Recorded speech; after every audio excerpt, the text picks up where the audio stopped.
wax comme un citoyen normal parce que avant d'être ay patriote bokk ci parti aussi ay citoyen lañ yoo xamante ni on a un droit de regard sur ce qui se passe au Sénégal toujours lié aux questions politiques et tout voilà mu am benn ay configuration yu bëri yuy am xam nga et li ko indi yëpp mooy c'est-à-dire li ko indi yëpp mooy fi ñu jëm quoi voilà man ku ma yàgg suivre yàgg naa ne Macky Sall parewul def ay élections sinon bu demee bay war a def élection dina mettre toutes les conditions qu'il faut pour gagner ko pour sàcc ko waaw man loolu laa mës a gëm man mësuma gëm na sax Macky dina def élection locale li ma gëm mooy dafay dajale lépp ñett yi bu ko mënoon dajale da koy dajale mu def ko xëy na peut-être yenn pression yi bu amee mën na taqale yenn yi en tout cas tout ce que va faire Macky moo tax ndeysaan c'est dommage que APR tudd Alliance pour la République en fait tey dama bëgg ñu waxtaan ci réel politique en fait tey dama bëgg ñu waxtaan ci lan moo war a mën a sabab engagement politique quoi nit jóg ne dafay politique quoi dans un pays boo xam comme le Sénégal la nga xamante ne nii ñun ñëpp ay aji gëm lañ dañuy woote diine ñii ne ay musulman lañ ñii ne ay chrétien ñii ne ay mouride ñii ne ay tijaan ñii ne ay laayeen pour dire que da ngay constater benn affaire mooy t'as l'impression que les gens politique bi dañ ko jàppee benn jeu c'est-à-dire politique benn métier la boo xamante ne nii comme yow tey yow benn footballeur nga maanaam di nga gis benn gain boo xam mooy noonu di si jumaa ji mais boo ko dugalee ci terrain football moo gën a saay-saay ñëpp c'est-à-dire saay-saay ci côté xam nga boo ko dugalee ci terrain football duutante yi duut fii kërëb def ay manière am dugal bi jubilé kooku boo ko gisee après nga gis ko mu dem këram sangu set jox sol jàllaabeem dem ci juma jàkka ji noddu wala mu jiite sax c'est-à-dire gars yi noonu lañ ko bëgg a jàppee en fait alors que le sport c'est un jeu kooku dafay dem pour partager ci loo xamante ni xëy na peut-être ay valeur am principe may nañ ko mu dem bokk foo def affaire dema noonu football dem ñibbi t'as l'impression que suñu politiciens yi ñoom jeu boobu noonu nekk ci football comme ni nga ko defee ci basket comme ni ko mbër bi mën a defee bu amee combat dem fecc bàkku kërëb jàppal bàyyi mais bu paree day songu set sollu yiw dem julli wala mu jàpp wala mu def leen anyway quoi da ngay gis xam nga loolu noonu c'est un jeu wala c'est un sport comprendre nga maintenant tu as l'impression que suñu politiciens yi en fait ñoom aussi noonu lañ bëgg a jàppee politique bi en fait après dinaa ñëw si aspect caaxaan bi mooy tey man quand on m'invite ma war a dem défendre Macky Sall wala ma dem défendre Idrissa Seck en fait wala ma dem défendre Ousmane Sonko wala ma dem défendre Ousmane Sonko bu ñu ma invité télé ma war a dem défendre Ousmane Sonko grand Kéba après dinaa la dugal bu ñu ma invité ma war a dem défendre Ousmane Sonko c'est-à-dire man nekkatuma Issa le père de famille man nekkatuma Issa imam bi ci koñ bi nekkatuma Issa par exemple xam nga chef de quartier bi man nekkatuma Issa bi nga xamante ne nii peut-être jullit laa nekkatuma Issa bi nga xam murit laa tijaan laayeen wala anyway quoi man damay nekk un politicien maanaam ñoom politique bi léegi dindi nañ lépp dañ ko summi dindi ko teg lépp fële léegi yow boo yegsee ba ne politique nga yow yaay tànn jikko yi nga bëgg a dugal ak yi nga bëgg a génne c'est-à-dire boo yegsee ne tey politicien laa dañ ma invité rajo dama war a défendre Ousmane Sonko voilà wax dëgg est-ce que dama koy dugal lu du ma ko dugal non fulla est-ce que dama koy dugal wala du ma ko dugal fayda xam nga yaay xool yow en fonction de yow ni nga fi nga féete nga dugal yenn valeurs yi tànn yenn principes yeneen yi nga teg fële c'est-à-dire yow nekkatoo ci en fait ci logique man nit la citoyen la jullit la murit la tijaan la laayeen la protestant la catholique la c'est-à-dire nekkatoo ci dimension wu dugal sa di ak jégal yàlla sa diggante ak li ngay def foofu laay ñëwee sànq ci Ousmane Sonko parce que foofu ma politique nag loolu mënul ñàkk quoi yaa ngi dégg c'est-à-dire après le problème mooy yow jàpp nga ne t'es un politicien maanaam le mot politique ñun Sénégal dañ ko jël politiciens yi dañ ko jël définiral ñu ko tàggatal ñu ko defar ko noo xamante moo leen arrangé force ko Sénégalais yi ñu dem ba intégré ko ñun ci suñu bopp parce que gars yi dañuy juum ci benn affaire bu ñu nee par exemple Sénégal des fois da ngay toll foo xam kenn du bëgg ne politicien la boo ne politicien la ñu ne ay cam fenkat bi wala nangam sàngam mais lan moo tax sénégalais yi di wax loolu sénégalais yi xëy ñu rek naan politicien bi nii sàcc la fenkat la quoi lan moo tax boo nee Mamadou Dia sénégalais yëpp di ko tàccu tey te pourtant xam nañ ne doon politique lan moo tax Cheikh Anta Diop boo demee université Cheikh Anta Diop nga ne Mamadou Dia ñëpp tàccu la c'est un politicien léegi li tax ñu naan bëgguma nekk politique boo nee politicien la ñu am lu ñu wax ci yow c'est-à-dire mooy politique bi nga xamante ne nii ñoom dañ ñu ko jaay lu bon la de mais dañ ñu ko jaay parce que daf leen arrangé daf ñu ko jaay parce que daf leen arrangé c'est pour que ñun mu ngi mel ni yenn saa yi ngay gis rek dañ lay naan par exemple am na benn gain bu pare sa bu mel ni man bu nekkee gàlleem liggéeyul deful dara day yàqu deru Baay Faal yi maanaam liggéeyoo amoo xëy amoo gont góorgóorlu woo jéemoo defoo dara da ngay jékki-jékki rek ne man Baay Faal la bu ko defee parce que mooy connotation bu péjoratif bi ñu jël ci Baay Faal yi jàpp ne Baay Faal moo xam ku dul def dara bu ko defee ñu bërgal la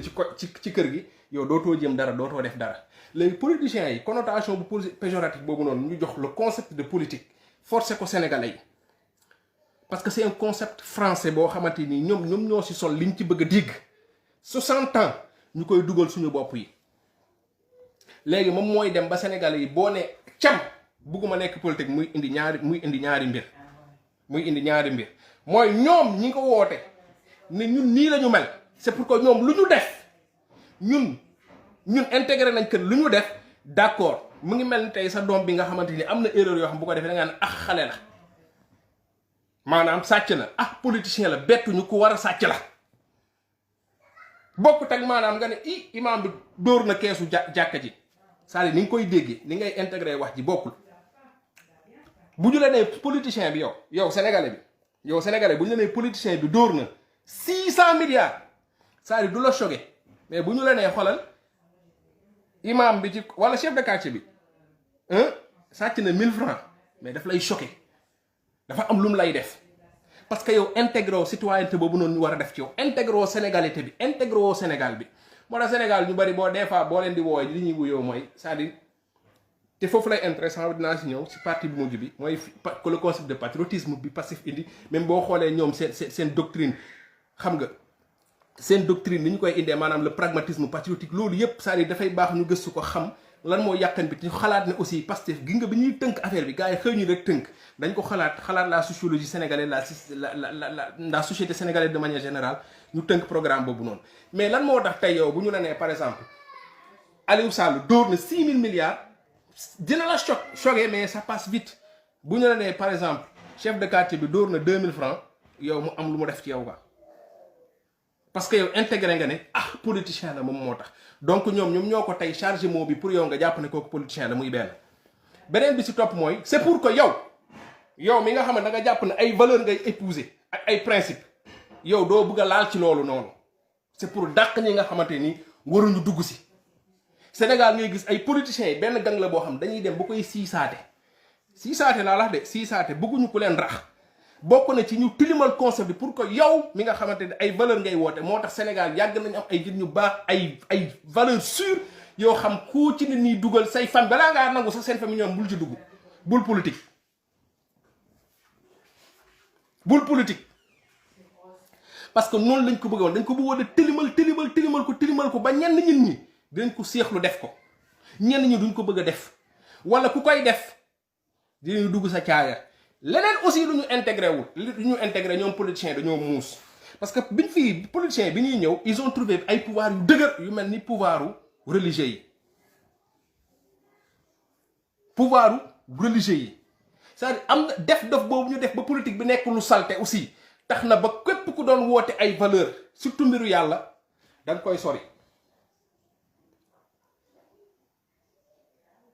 koy sori parce que doo ci bëgg a dugg léegi nag aspect ji gën a intéressant mooy ñoom dem nañ ba jàpp ne ñoom seen biir c'est-à-dire léegi dafa am ay sénégalais politiciens ni mu amee sénégalais boo xam da nga koy xool ne ñii famille mouride lañ dafa demoon Sénégal ba da ngay gis yoo xam ay famille politique lañ surtout jamonoy PS noonu lañ ko tënkee woon jamonoy PS du doon nit mooy nekk PS du doon père de famille mooy nekk PS c'est la famille PS da nga doon dugg kër goo xam papa ji caat bi taaw bi ba ci caat bi ay PS lañ la plupart dañu desoon ci combat wu PS bi koo ci xool ci gannaawam papam xool leen même politiciens yi fi nekk lu ci bëri jeunes yi ci nekk di sax ñu bees ñu ci bëri si ay famille PS man la ñu génnee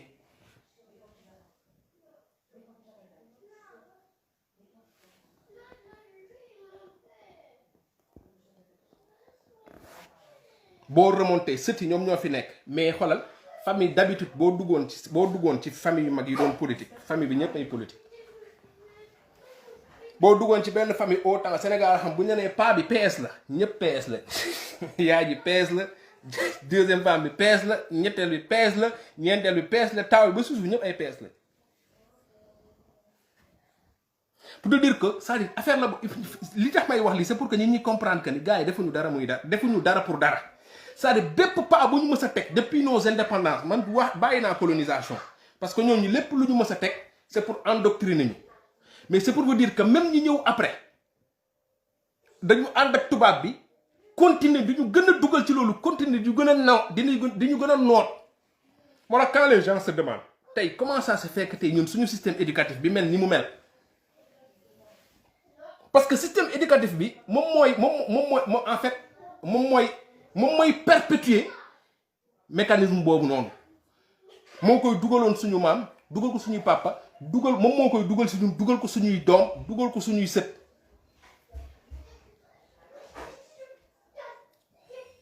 moo tax xool leen ñoom ñëpp ñi fi jaar ñëpp ils ont tout refermé sauf le système éducatif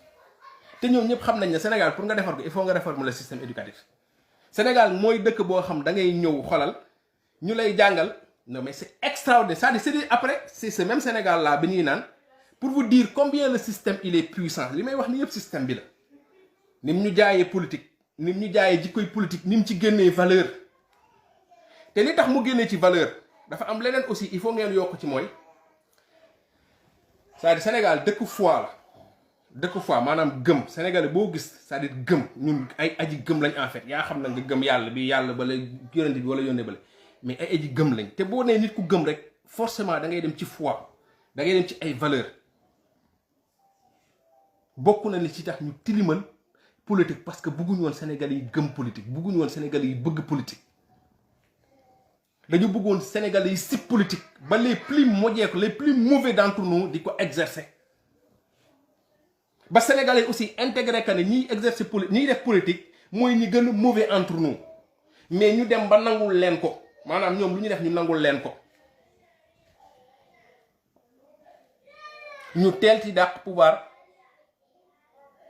dàq pouvoir religieux bi kuy xool histoire du Sénégal di nga xool même religieux bi à chaque fois qu'il a voulu intégrer le système pour jël ko. parce que ñaari pouvoir yu wute la dañu jàkkaarloo nii rek di xoolante muy le pouvoir religieux ak pouvoir du système bi léegi soit am na ñu jóge ci pouvoir religieux bi intégrer le système loolu moom moo indi mafia bi ñuy naan mafia politico religieux dem d'affaires parce que dafa am ñoo xamante ne nii diine ñoroon dëgg dañu taxaw seen position wu pouvoir religieux boobu ñu yor. pas pour xeex ak état mais pour des ci li nga xamante ni pouvoir boobu loolu lay suqat mooy ay valeur ay principes yi xeex jéemuñu woon gérer dara mais ñoom li ñu bëgg mooy ñu gérer seen pouvoir boo xam dañ koy am mu tege nii mais muy dem di changer muy dem di wëlbu parce que le politique encore une fois li mu def mooy ñëw intégrer ce pouvoir religieux là dugal ko ci ay mbiram sans pour autant mu necc ni mu ko dugalee mooy dañu jël état le pouvoir étatique dañu ko exercer ci kaw ba pare dañ ko exercer ci kaw pouvoir boobu noonu ba pare dañ ko exercer ci kaw pouvoir boobu noonu maanaam tey pour ñu reconnaître ko te fi ñu jaar dafa yomb fi ñu jaar mooy ci faiblesse wu bon du ma ne faiblesse mais fi ñu jaar mooy ci faay yi nga xamante nii koo xamante il est de mauvaise foi mën na fa jaar diine mooy affaire u kilifteef affaire de yàlla mooy fal kilifteef moom mooy gis des fois ñu bëri du ñu comprendre lan moo tax suñu kilifa diine yi du ñu def comme Guy Marius Sagna wala peut-être du ñu def comme benn Ousmane Sonko wala def pour def keneen parce que à la base kilifa diine li mu gëm mooy yàlla moom mooy fal njiit Macky Sall bu faloo à la base yàlla moom mooy fal njiit mooy def njiit te njiit da nga koy jox cër da nga koy respecter loolu premier aspect bi la. deuxième aspect bi mooy pour garder ce pouvoir religieux là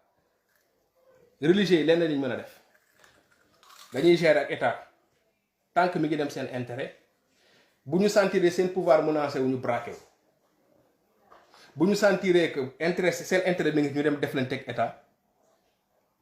parce que aussi diine contradictoire ak état quoi. bu ñu sentiree ne seeni intérêt menacé dañu braqué wu taxaw def ak moom nii mais nguur bu ñëw ñu ànd ak yow ba ci benn degré bi ñu ànd ak yow mooy tànk jëflante relation boobu noonu mi ngi am relation wu intérêt la pouvoir moom loolu moom moo ci nekk pouvoir moom choc la rek c'est un choc entre des intérêts en fait ku ci nekk sa intérêt moo ci nekk yaa ngi dégg ku ci nekk nag sa intérêt bu njëkk mooy nan ngay maintenir sa pouvoir état du bëgg a seey ci pouvoir bii pouvoir religieux bi du ñu bëgg a seey ci état dinañu jëflante mais bu dara bu naree am ba nar a yàq rek ku ci nekk da ngay braqué wu comprendre nga mais en fait état moom moo amoon intérêt wu wàcc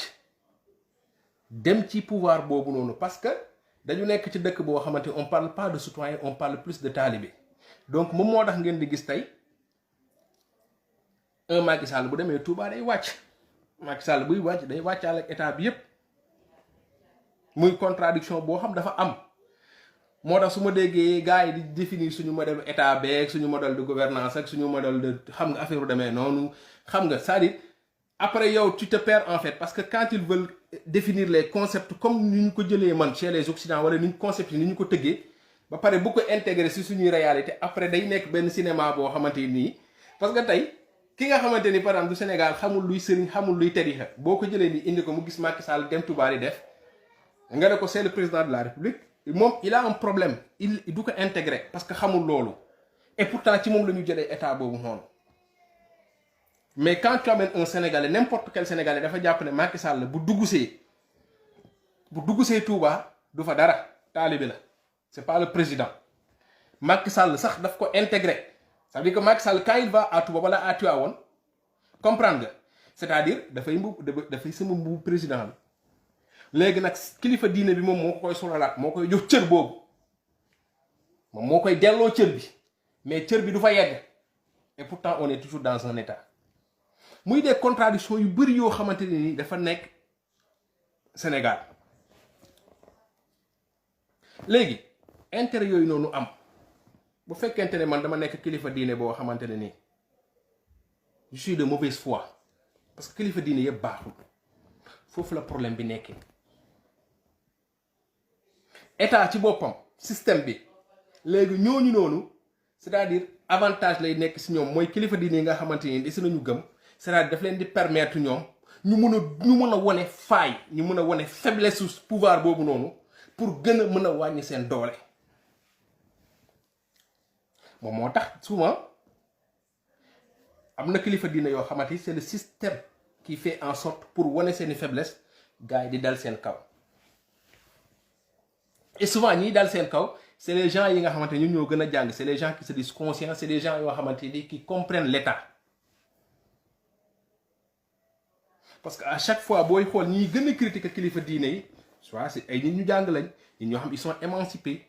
comprendre nga parce que ils comprennent ils peuvent avoir une lecture seulement lecture boobu noonu souvent ce qui se passe mooy lecture bi système bi da koy fausser parce que système bi dafa soxla en même temps luy wàññi doole pouvoir boobu noonu parce que bu sañoon pouvoir boobu noonu du am système bi bu sañoon pouvoir religieux bi sax du am moo tax bu ñu mënee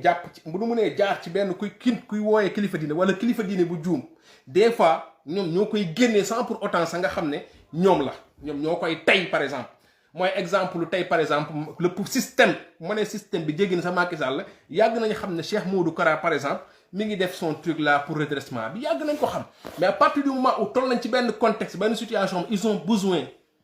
ñu dévoiler ko xam nga boo nee dévoiler sénégalais xam nañ ko bare mais dañ koy dévoiler ci benn contexte ak ci benn doxalin ci benn melokaan boo xamante ni sénégalais dañ koy sip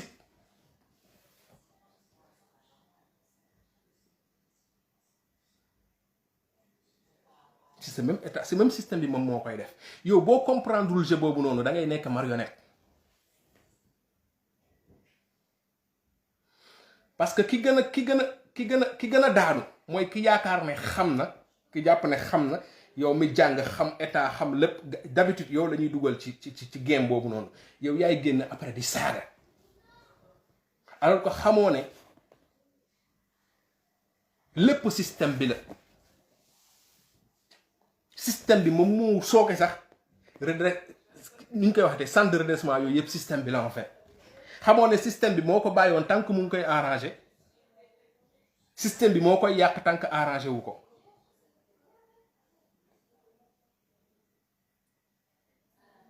dafa baax ñu dugg lijjanti système bi parce que man ci laay ñëw ci fin bi laay ñëw ci Ousmane Sonko la ñuy wax ci système bi la ñuy wax ni muy door a ñëwee bi demee noonu yépp boo nekk ci dëkk boo xam ne nag boo xamante ne ni nag léegi dañu jël politiciens yi defal leen benn kuréel dindi ci ñoom ay jikko yu baax maanaam ñoom lu ñu def dëkk bi ñu ne gongo politicien la amul problème dem ci ñi nga xamante ni ci ñoom la ñuy xaar jikko yu baax yeeg melokaan yu baax ñu def leen ceeg moom nii y a un problème parce que tu te dis maintenant le citoyen dans tout ça en fait le mouride dans tout ça en fait le tidjane dans tout ça en fait le Sénégal le musulman dans tout ça en fait le catholique dans tout ça en fait le citoyen de manière générale dans tout ça parce que souvent ñun on se perd d'où la question de ñenn ñi ni ñuy poser pourquoi kilifa diine yi du ñu génn wax pourquoi man li may xalaat mu leer nañu Sénégal li muy doxee ñu gis que ne lii doxul baaxul demul fenn pourquoi man ma xam ko keneen xam ko pourquoi kenn du ko wax kenn du ko lijjanti quoi pourquoi ñu xam ne Macky dafa sàcc Idi sàcc Niass sàcc Abdoulaye Wade sàcc ñoom ñëpp tous les politiciens là ñoom ñëpp ñi nga xamante en tout cas géré nañ nguur taxaw yor fi alal boo xam ne liggéeyuñ ko ñoom ñëpp a sàcc fii ku fi liggéeyul sa alal da nga ko sàcc Macky Sall liggéeyul alam da ko sàcc keneen ak keneen liggéeyul alam da ko sàcc ñi ñëpp xam nañ ko kilifa diine yi sa jàpp naa ne xam nañ ko kilifa diine ay nit lañ ñu ñun am xel di xalaat comme ñun léegi du nekk ci benn situation boo xam léegi loolu moom moo fi nekkoon stagné kilifa diine yi ñenn jàpp ne seen yoon newu ci ñenn ñi aussi jàpp ne jàmm réew mi rek lañ bëgg ñenn ñi aussi seen intérêt ne ci ñenn ñi jàpp ne man mbiru yàlla laay lijjanti maanaam situation bi arranger système bi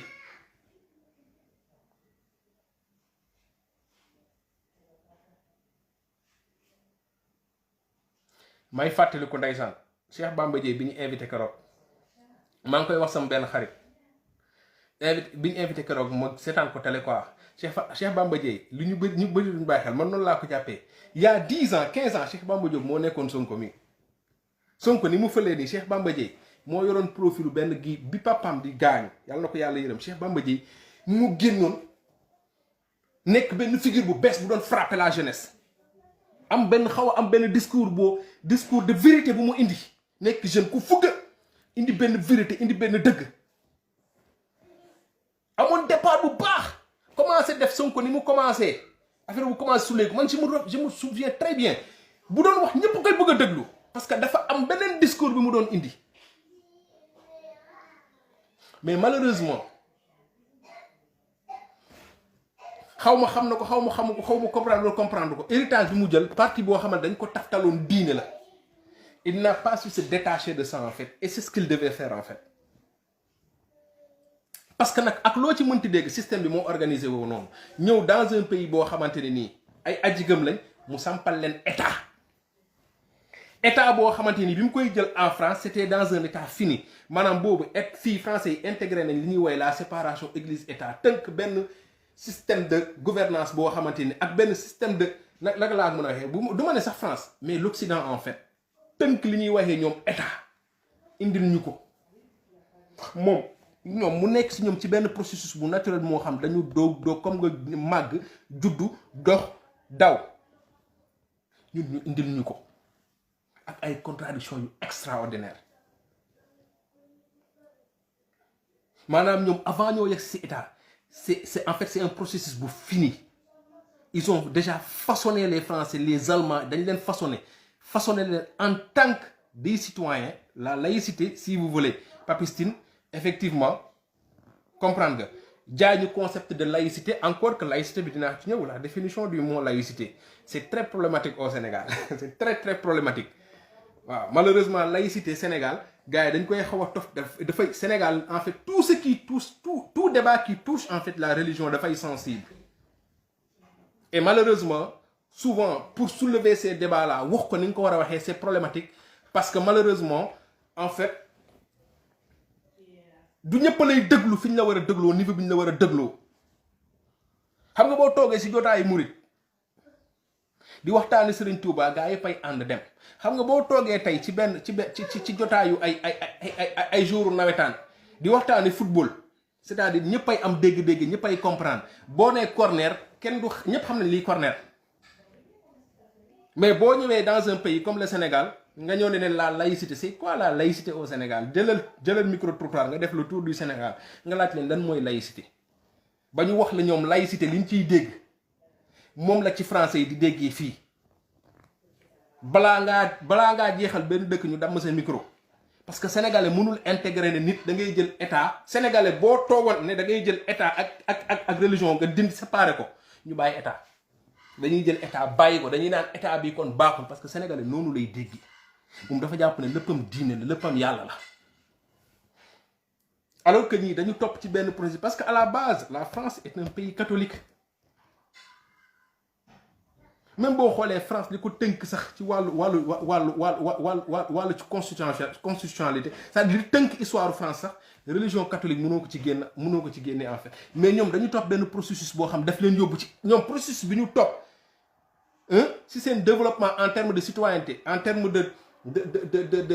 d'acquis démocratique yi ñu ko comme ni ñu ko waxee entre guillemets processus boobu moo leen yóbbu moo aboutir ci état yi ñu tënk nii ñoom tubaab bi ba jàpp ne ñoom état fii lañ war a toll boo xoolee ñoom seen histoire da ngay gis ñu naan la première république deuxième république kërëb empire ñëw royauté am leneen am ñuy làmb di jël di daj ba yegg ci lii ñu yegg nii ñoom ñu jàpp ne loolu baaxoon na parce que tey jàpp nañ ni sax baaxul ñu ngi dem feneen ñoom léegi ñu ngi commencé di jéggi leneen ñu ngi changé ñoom même le concept de démocratie est problématique pour dëkk yu bëri commencé nañ ko boo demee par exemple Suisse démocratie ñoom li ñuy woowee démocratie ak li ñuy woowee démocratie ci yeneen dëkk beneen dëkk boo dem bokkul mais loolu li ko indi mooy ñoom seen société moo dox ba yegg ci état yaa ngi dégg ñu jëlal ñu état boobu noonu ñoom bi ñu xam ñoom mën ko maîtriser ko ñëw indil ñu sampal ñu ko façonné ko comme ni ñu ko bëggee pour encore continuer di ñu noot li tax moo loolu xam nga moom mooy lan tey boo demee Sénégal nga ne leen état lan mooy état ay questions yi simple foofu lañ war a commencer ñun base bi moo tax man dama c'est-à-dire foofu lañ war a njëkk a commencer Sénégal nga ñëw ne lan mooy état en fait ñun lan mooy état qu'est-ce qu'on entend par état tekki leen ko ci wolof boo ñëwee ci français léegi boo demee université koo ne état en français mu ne la oui l'état voilà c'est un territoire bien déterminé avec une population bien donnée xam nga avec un pouvoir politique qui s'exerce waaw loolu lañ ñu jaay ne moom mooy état encore que état ji wéegi suñu sax loolu ay composante la rek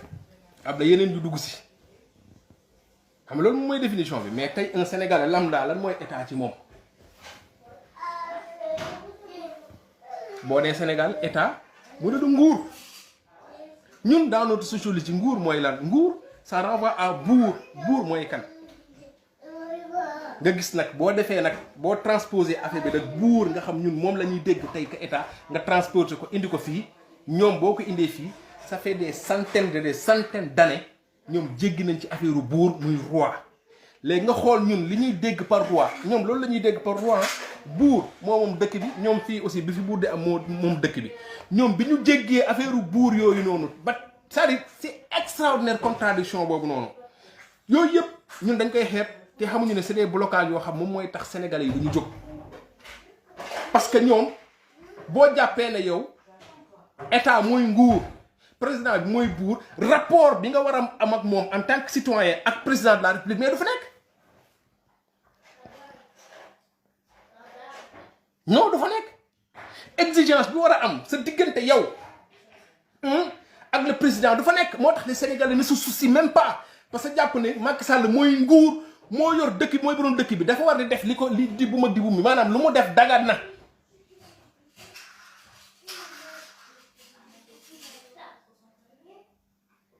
c'est pas que les sénégalais ne se réveillent pas sénégalais yi nalawuñ sénégalais yi nalawuñ de dañoo xamul sénégalais yi nalawuñ dañoo xamul sénégalais moo gën a bañ injustice balaa ngeen koy am xool leen ci quartier yi rek defal injustice dugal ci benn car rapide nga def benn affaire wala xoolal nga romb fenn laal benn maire wala nga jël nga defal détail bu ndaw Sénégal bañ nañ ko ba dañ lay rey du ñu xaar sa police xam nga fii dëkk yi fii nii gars yi dañ lay rey sénégalais bëggul injustice c'est juste que dañ ko aliéné dañ ko dugal ci benn système boo xamante ne nii code yi muy liiree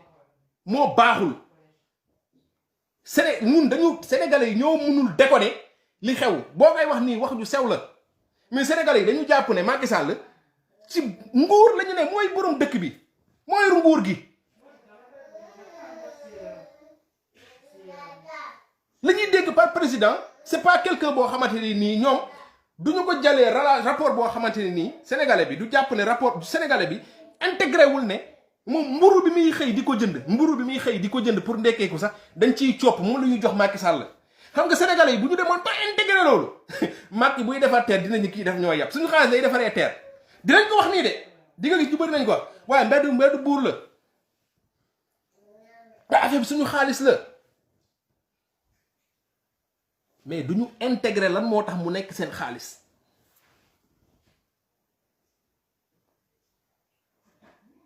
mooy li ma la wax rek di nga jël sa téléphone bës numéro woote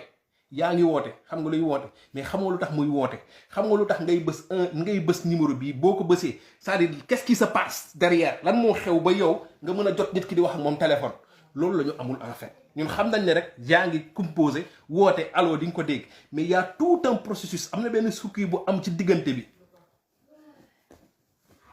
pour yow nga mën a jokkoo ak nit ki di wax ak moom téléphone sénégalais yi diggante boobu la ñu lijjantiwul en fait.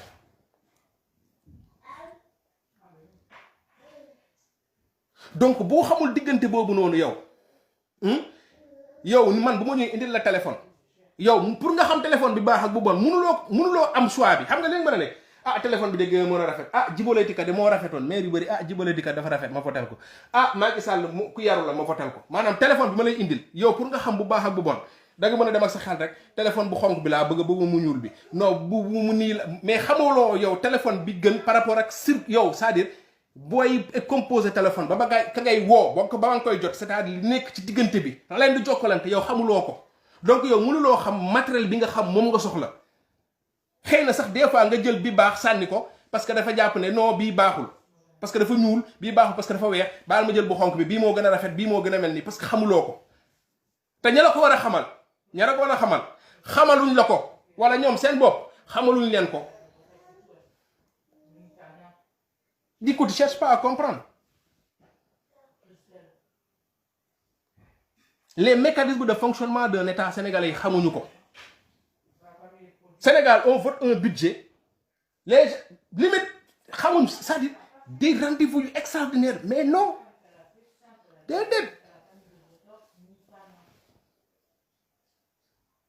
Ñu dem ba gëm loo leen ko ne politique jongante la rek. Affaire bi jongante la. Que le meilleur gagne Abdoulaye Wade foofu la jaar ci troisième candidature bi waaw jongante la rek que le meilleur gagne parce que sénégalais yi intégré wuñu aussi les conditions c'est-à-dire li ñuy wax ni yëpp ay constitution yi sénégalais yu bëri yaa nga wax de troisième mandat di am du am gars yi ci bëri ñi ci ëpp fi ñu ci am xam nga mooy lan maa ngi amul droit def troisième mandat parce que ñaari mandat lañu wax c'est-à-dire lan na ci biir sénégalais bi toog wax ne par exemple sénégalais bu ne boo nee par exemple Macky amul droit de troisième mandat war nga mën a xam lan tax au delà de non ñaar la waxoon ñaar lay def maanaam ñun on vit pas avec nos textes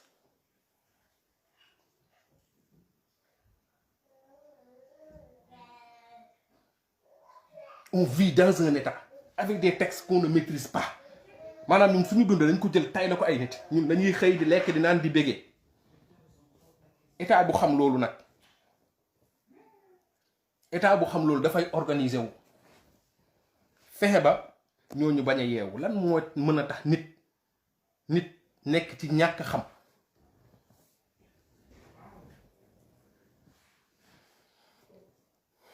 benn mooy nga dëkkal ko ci po ak di ko won ñoo xamante nii waruñu nekk référence ñu jamono Sénégal xool leen jeunesse bi ñan ñooy référence boo dul footballeur doo mbër animateur nga wala waykat lii du deñ